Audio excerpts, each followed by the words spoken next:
कैसे हैं आप लोग। मैं उम्मीद करता हूँ कि आप सब अपने घर पर होंगे और स्वस्थ होंगे। तो आइए कंटिन्यू करते हैं हमारे उसी ईडीएम वाले सेशन के साथ में। तो हमारी फर्स्ट ईडीएम है to have Van Gogh's ear for music. तो to have Van Gogh's ear for music का मतलब होता है कि तान बधिर, या जिसको संगीत के स्वरों में अंतर ना पहचान पाए। इसे इंग्लिश में कहेंगे टोन डीफ। मतलब कोई ऐसा आदमी या ऐसी औरत जो कोई संगीत हो उसके अंदर स्वर होते हैं ना, उनमें अंतर नहीं पहचान पा रहा। एग्जाम्पल लेते हैं, her singing is very bad, she has Van Gogh's ear for music. उसका संगीत है बहुत बुरा है, उसको संगीत के स्वर की जान पहचान नहीं है। मतलब संगीत का स्वर को अच्छी तरीके से नहीं जानती। अब इसको ट्रिक से कैसे याद करेंगे। इस वाली ईडीएम के अंदर दो वर्ड आ रहे हैं। एक तो आ रहा है ईयर, तो ईयर मतलब होता है कान, एक होता है म्यूज़िक, तो म्यूज़िक मतलब होता है संगीत। आप इन दो वर्ड से इसका आइडिया लगा सकते हो कि जो इसका आंसर होगा वो संगीत से संबंधित होगा। फिर आप को जल्दी से पता कर लोगे कि to have Van Gogh's ear for music का मतलब होता है कि वो तान बधिर या जिसको संगीत की ज़्यादा नॉलेज नहीं हो।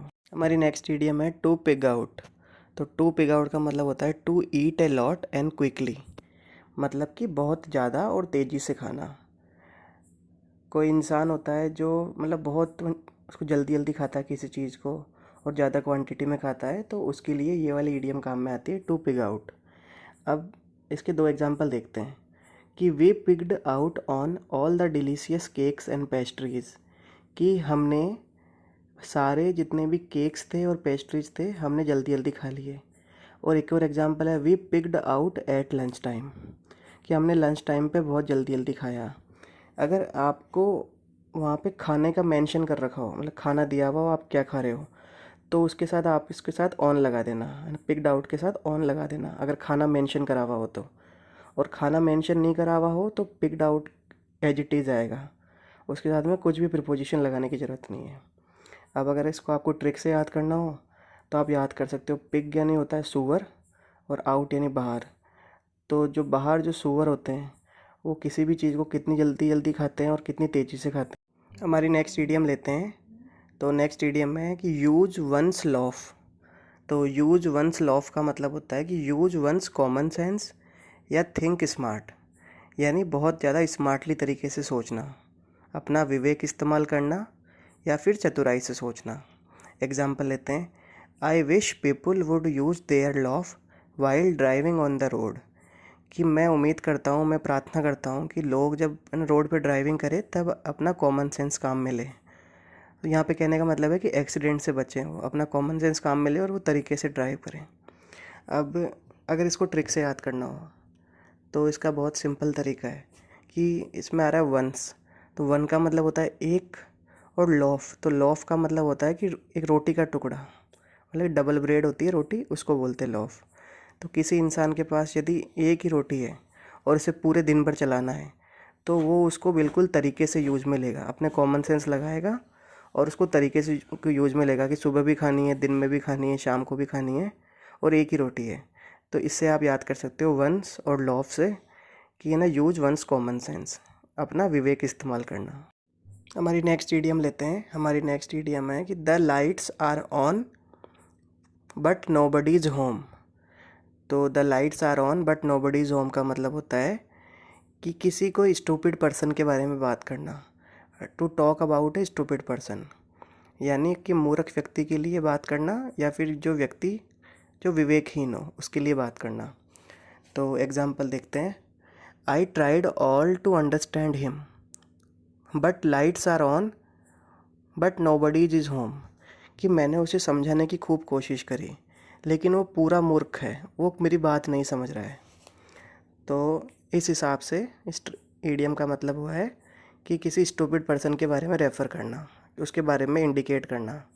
अब इसको ट्रिक से इसकी ट्रिक समझते हैं हम कि द लाइट्स आर ऑन, कि जो लाइट जली हुई है लेकिन घर पर कोई नहीं है, बट नोबडी इज़ होम।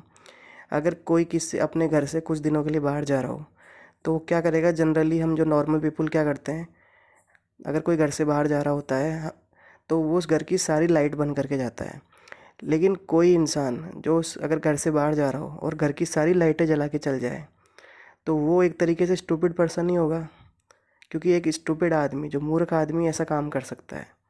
तो हम इस लाइन से डायरेक्ट याद कर सकते हैं कि यहाँ पे इस ईडियम का मतलब होता है कि to talk about a stupid person. तो नेक्स्ट ईडियम लेते हैं हमारी कि to put a sock in it. तो to put a sock in it का मतलब होता है कि tell someone to be quiet और स्टॉप मेकिंग नॉइज़, यानी किसी को शांत करवाना या फिर शोर करना बंद करवाना।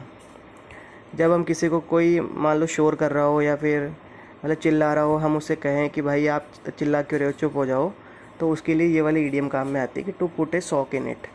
एग्जाम्पल देखते हैं कि the children immediately put a sock in it when it is time for their father to come home. कि बच्चे जो बच्चों ने तुरंत शोर मचाना बंद कर दिया कि जब उन्हें पता चला कि अब उनके पिताजी का घर आने का समय हो चुका है। तो ये एग्ज़ाम्पल था। अब इसको अगर ट्रिक से देखो तो ट्रिक में क्या होगा कि ये ना, पुट यानी होता है रखना और सॉक यानी होता है मोजा। तो यदि कोई अगर शोर कर रहा हो तो हम उसे चुप कराने के लिए क्या कर देंगे, हम उसके मुंह में है ना उसका मोजा डाल देंगे, मतलब उसका मुंह बंद कर देंगे कुछ देर के लिए।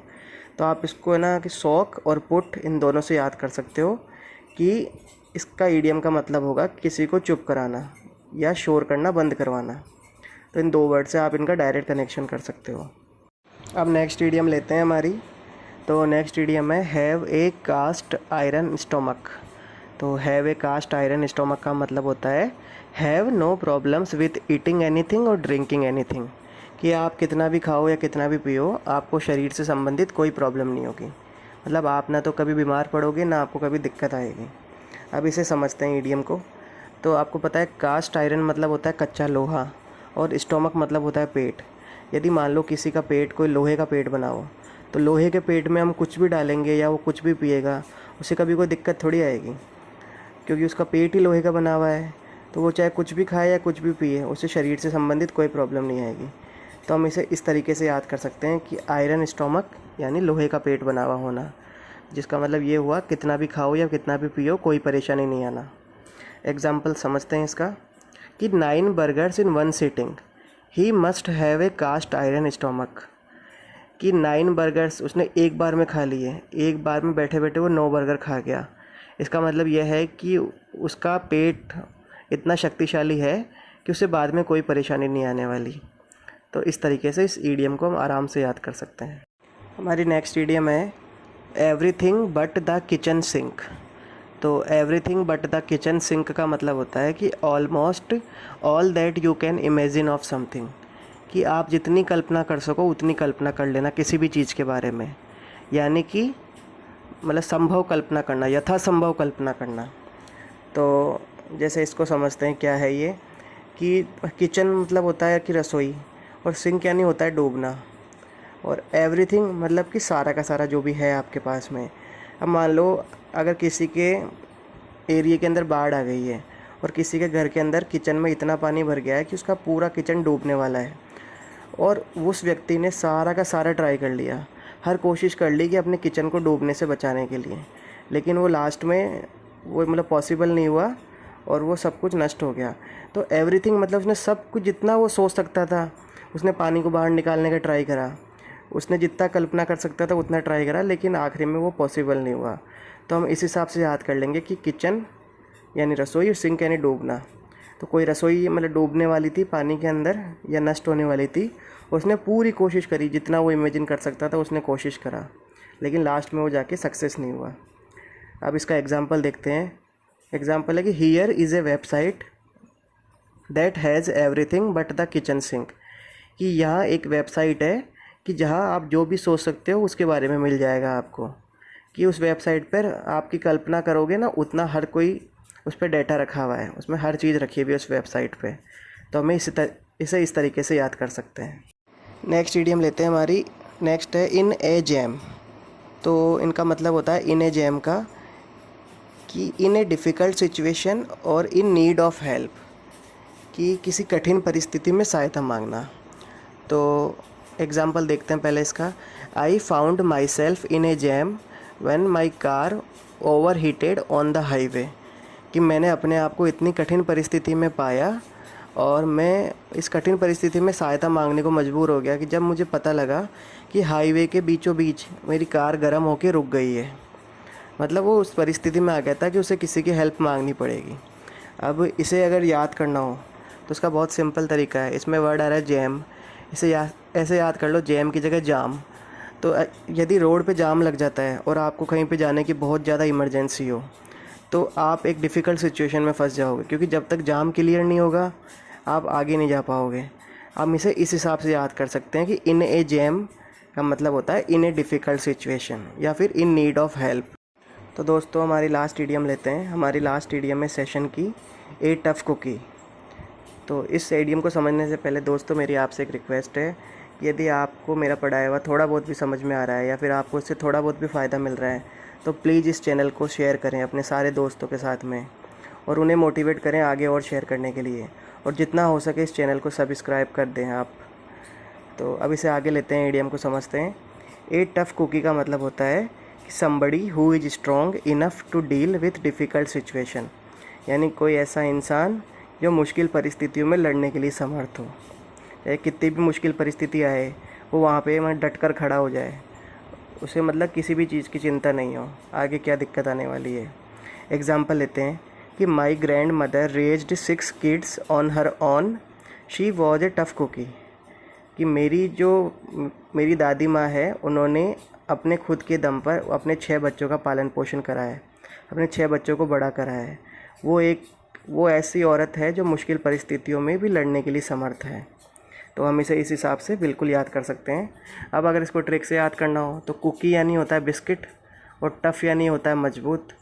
तो जनरली देखा होगा आपने कि जो बिस्कुट होते हैं वो चाय या जो दूध, इनके अंदर थोड़ी देर पे डुबाने के बाद में ये गल के उसमें चले जाते हैं। लेकिन मान लो कोई हम ऐसा कुकी लाएं जो मार्केट से, जो उनके अंदर ज़्यादा देर तक सर्वाइव कर सकें, तो हम उस हिसाब से याद कर लेंगे कि टफ़ यानी मजबूत और कुकी यानी बिस्किट। कि वो अकेला बिस्किट या कुकी ऐसा था जो टफ़ परिस्थितियों के अंदर भी लड़ने के लिए समर्थ था।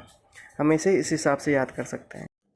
तो दोस्तों अगर ये वीडियो आपको अच्छा लगा हो, हेल्पफुल लगा हो, तो इस वीडियो को लाइक करें, इस वीडियो पर कमेंट्स करें, अपने दोस्तों के साथ में इस वीडियो को शेयर करना ना भूलें, इस चैनल को सब्सक्राइब करना ना भूलें और बेल आइकन दबाना भी ना भूलें, जिससे फ्यूचर में हमारे चैनल की कोई भी वीडियो आपसे मिस ना हो।